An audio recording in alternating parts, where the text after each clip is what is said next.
अस्सलाम वालेकुम friends, welcome to cut it short. अच्छा जी, आप लोगों की आ रही हैं बड़ी डिमांड्स। एक तो आप लोगों को प्रॉब्लम है जो 3 लेक्चर्स मैंने गलती से स्किप कर दिए हैं उसके, कि वो क्यों स्किप हुए हैं।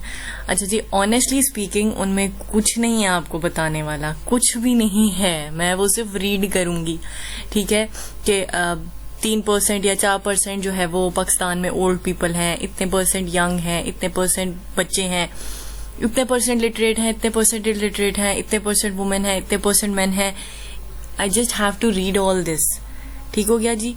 आप ये चीजें अपनी जो आपको पावर पॉइंट्स गिवन है आप वहां से पढ़ सकते हैं। अगर आपको नोट्स बहुत डिफिकल्ट लग रहे हैं या लंबे लग रहे हैं, आपके जो पावर पॉइंट्स गिवन है उनमें डायरेक्ट आपको इंपॉर्टेंट पॉइंट्स दिए हुए हैं, आप वहां से पढ़ सकते हैं। नहीं तो जो है वो मैं आपको फाइल सेंड कर दूंगी, मेरे पास आई गेस के पड़ी हुई है फाइल। और अगर फिर भी स्टिल कोई आप लोगों को प्रॉब्लम है तो आप लोगों की खुशी के लिए कर देंगे, टाइम मिला तो इंशाल्लाह कर देंगे। अच्छा जी, जहां तक है बात पेपर्स की, तो एक आ गई है गुड न्यूज सोशियोलॉजी के स्टूडेंट्स के लिए। अभी मुझे थोड़ी देर पहले ही पता चला है कि आपके भरपूर फरमाइश पर आप लोगों के जो इंस्ट्रक्टर हैं, जो टीचर्स हैं, उन्होंने आपका सिलेबस कम कर दिया है और वो हो गया है फ्रॉम 23 लेक्चर टू 45 लेक्चर। ठीक है, तो आपका काफी ज्यादा बर्डन कम हो गया है। दूसरी एक बात मेरी जहन में रखिएगा, जिन सब्जेक्ट्स का अगर आपको 1 to 45 लेक्चर गिवन है, आपने सबसे पहले 23 to 45 लेक्चर कर लेने हैं, बिल्कुल अच्छे पक्के तैयार कर लेने हैं। अगर आपने पहले किए हुए हैं तो फिर तो टेंशन ही नहीं है स्टार्टिंग के लेक्चर्स।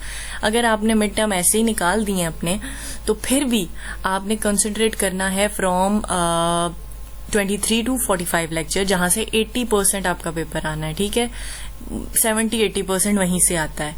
और उसके बाद आप एक दफा रीड कर सकते हैं इंपॉर्टेंट पॉइंट्स या पावर पॉइंट्स, या वैसे एक दफा रीड कर लें, गो थ्रू कर लें जो इंपॉर्टेंट चीजें हैं उनको। 1 to 22 के लेक्चर्स आपने कभी भी 1 to 22 का लेक्चर पहले खोल के नहीं बैठ जाना कि ये तो किए हुए हैं, ये हम जल्दी कर लेंगे। नहीं, पहले जब स्टार्ट करते हैं आपका स्टेमिना हाई होता है। अगर आप उस टाइम में अपने पिछले लेक्चर्स खोल के बैठ जाएंगे जिससे 10% या 20% पेपर आना है, तो आपको काफी ज्यादा प्रॉब्लम हो सकती है। आप कॉन्सेंट्रेट करें अपने नेक्स्ट 80% पे। जो 20% आपका है, या जो 70% जो 30% अगर आपका पेपर बचता है, तो वो आपके रिवीजन में भी काफी सारी आपकी चीजें कवर हो जाएंगी। तो उनको आपने बाद में देखना है, उनको थोड़ा हल्का लेना है। सोशियोलॉजी वालों ने तो आपकी काफी टेंशन कम कर दी है। अच्छा जी, जहां तक बात है, हमारे पास कोई एमसीक्यूज की फाइल्स हैं मेरे पास। अगर आपको चाहिए तो आप मेरे काइंडली फेसबुक पेज पर अगर आप लोग मुझे मैसेज करेंगे तो मेरे लिए आसान हो जाता है। मेल्स थोड़ी डिफिकल्ट है, इसीलिए फेसबुक पेज बनाया मैंने, वहां पे आप मुझसे कॉन्टेक्ट कर सकते हैं, तो मैं आपको भेज दूंगी फाइल्स। अच्छा, अब देख लेते हैं, हम 1-2 एमसीक्यूज पढ़ेंगे। मैं पूरी फाइल नहीं रीड कर रही हूँ क्योंकि काफी अच्छी खासी लंबी फाइल है, तो हम थोड़ा बहुत देख लेते हैं, आइडिया ले लेते हैं। People either depend on their own self और on their social capital of friends.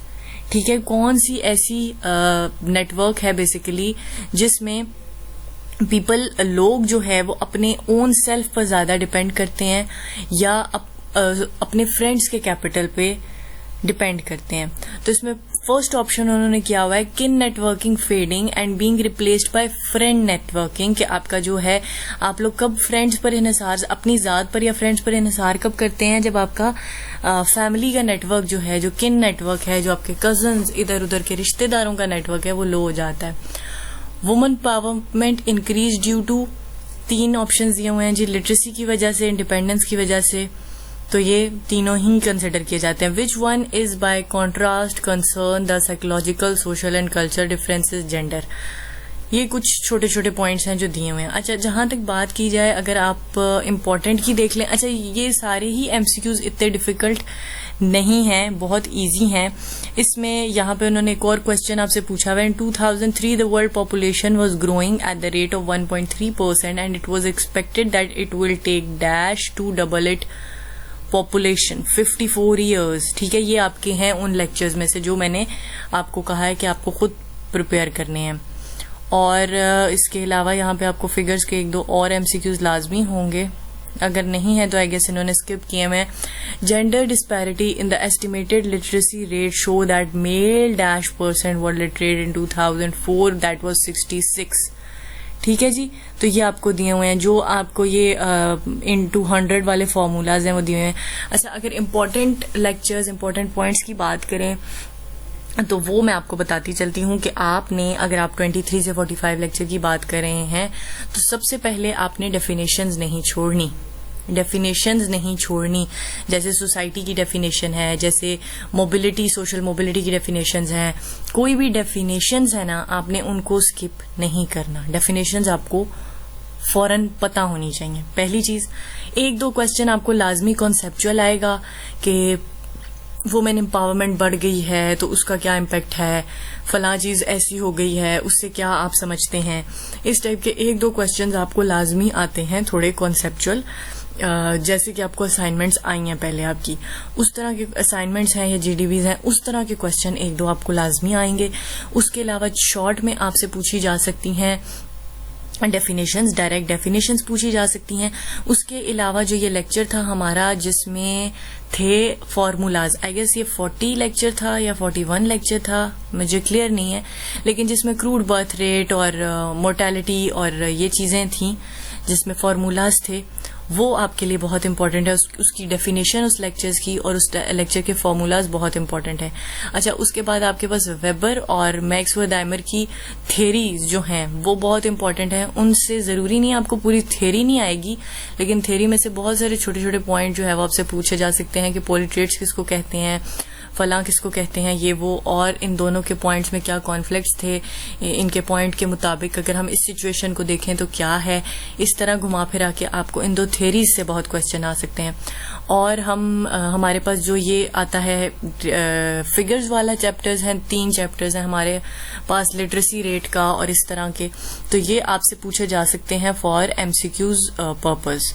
ठीक है, यहाँ पे जैसे ये लिखा हुआ है कि crude death rate is also known as mortality rate, the maximum number of year that an individual could live lifespan। अगर आपको याद हो तो ये हमारा वो सारा लेक्चर था और उसमें से अभी हमें 3 तो अपने सामने नजर आ गए एमसीक्यूज। तो ये लेक्चर जो एंड के हैं ये आई गेस 35 से लेकर 40 तक के या 39 तक के हैं, ये काफी इंपॉर्टेंट है, इनको आपने छोड़ना नहीं है। फिर आपके पास अगर किसी ने कोई बुक लिखी है और उसका ईयर गिवन है, किसी को नोबेल प्राइज मिला है तो उसका इवन ईयर गिवन है, किसी को कुछ और मतलब कोई ऐसा इंपॉर्टेंट इवेंट हुआ है और उसकी डेट गिवन है, तो आपको उस डेट को भी याद रखना है। जैसे रेवोल्यूशन आई है, इंडस्ट्रियल रेवोल्यूशन आई है, उसको याद रखना है। अब यहाँ पे आप देख सकते हैं कि demographic data recorded by the government pertaining to all person who live in a particular territory, it usually take place after 10 years। ये भी उसी लेक्चर में से है। How many stages in demographic transitions 4। Demography के बारे में बहुत ज्यादा आपसे एमसीक्यूज पूछे जाते हैं, तो इन लेक्चर्स को आपने पका लेना है, डेट्स वालों को, डेमोग्राफी वालों को और थेरी को, जो 2 थेरीज हैं उनको, और उसके अलावा आपको डेफिनेशंस जो है ना वो आपकी फिंगर टिप्स पे होनी चाहिए। अगर आपसे कुछ पूछा जाता है डेफिनेशन के मुतालिक तो वो आपको पता हो। यहाँ पे एंड पे जो है ना वो डेफिनेशंस भी दी हुई हैं, वहां से देख लेते हैं। ये आप देख रहे होंगे कि यहाँ पे मैं 1 मिनट आहिस्ता स्लो डाउन करती हूँ थोड़ा। Population growth shows that the population in 1950 2.5 billion. ठीक है, demographic transitions in 2003 Pakistan had a population of 148.6 million. ये हैं जो बहुत इंपॉर्टेंट पॉइंट्स हैं और इससे अच्छे खासे आपके एमसीक्यूज आएंगे। 2004 में लिटरेसी रेट कंट्री का क्या था, 54%। इतनी million people employed in Pakistan during कौन सा ईयर, सही है। तो ये वो लेक्चर हैं जो मैं आपको कह रही हूँ कि आपने लाजमी तैयार करने हैं। इसमें मैं कुछ समझा नहीं सकती आपको, ये आपको खुद ही याद करने हैं। Primary school has increase to 170,000 in 2003।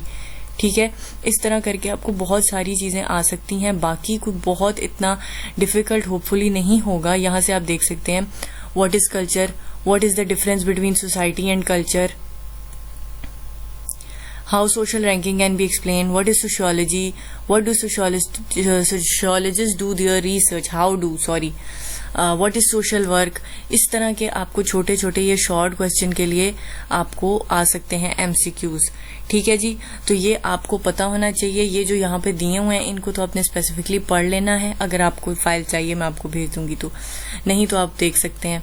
फिर आप देख सकते हैं जेंडर स्ट्रेटिफिकेशन क्या है, थ्योरी क्या होती है, इसकी भी डेफिनेशन आपके नोट्स में गिवन है। और प्रोमिनेंट थियरीज ऑफ स्ट्रैटिफिकेशन कौन सी हैं, ये तो खैर पिछला है, अब तो आपका एक्सक्लूडेड है स्ट्रैटिफिकेशन वाला। हाउ कल्चर चेंज अकर, और ये ब्यूरोक्रेसी और ये छोटे छोटे जो आपके पास डेफिनेशंस थी, culture of poverty, economy, education system, इनके मुतालिक छोटा छोटा आपको बताया हुआ है कि अगर ये आपको आ जाए, इनके दरमियान कंपैरिजन आ जाए, इनको किसी भी तरह से एक्सप्लेन करना हो तो आप अच्छी तरह से एक्सप्लेन कर सकें। तो आपने इतना ज़हन पे सवार नहीं करना, आपने अपनी तैयारी अच्छी रखनी है, इंशाल्लाह पेपर आपका बहुत अच्छा होगा। और मुझे प्लीज़ इन्फॉर्म कीजिएगा, मुझे अच्छा लगेगा अगर आप लोगों के पेपर्स अच्छे होंगे। और मज़ीद कोई हेल्प चाहिए तो काइंडली मेरे फेसबुक पेज पे कमेंट करें या उधर मुझे मैसेज करें, मैं लिंक डिस्क्रिप्शन में डाल दूंगी। ठीक है जी, मिलेंगे नेक्स्ट वीडियो के साथ hopefully. Till then take care, अल्लाह हाफिज़।